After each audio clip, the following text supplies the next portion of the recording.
Hello everyone. Now we are going to discuss difference between normal phase HPLC and reverse phase HPLC. So in normal phase HPLC, the stationary phase is polar, usually using silica.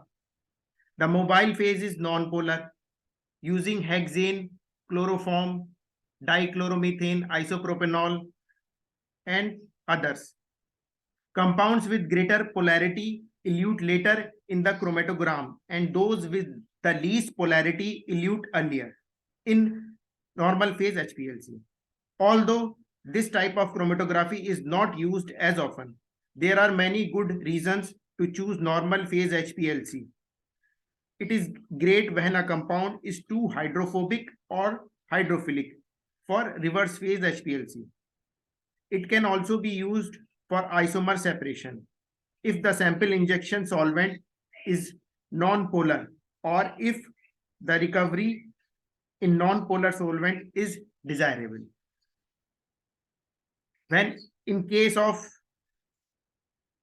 reverse phase HPLC, reverse phase HPLC is more commonly used to compare normal phase HPLC. This technique can be used to separate, identify, and quantitate components in mixture of soluble organic components based on their hydrophobicity. The stationary phase is non-polar, like C18, C12, C8 bonded silica. The mobile phase is polar. Generally, we use aqueous mobile phase. The usually being water and polar organic solvent are used in this mobile phase. Compounds with the most hydrophobicity elute later in the chromatogram, and those with the least hydrophobicity elute earlier. Isocratic and gradient modes can be used to optimize separation of analytes of interest from matrix component that potentially can interfere with quantification.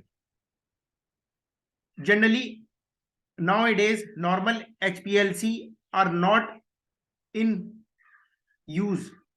Generally, laboratories, scientists prefer reverse phase HPLC over normal phase HPLC due to its usage and its broad spectrum and different type. You can use different types of stationary phase. There are many options of in it. So usually laboratories and scientists prefer reverse phase HPLC. Thank you very much. I hope you like the video.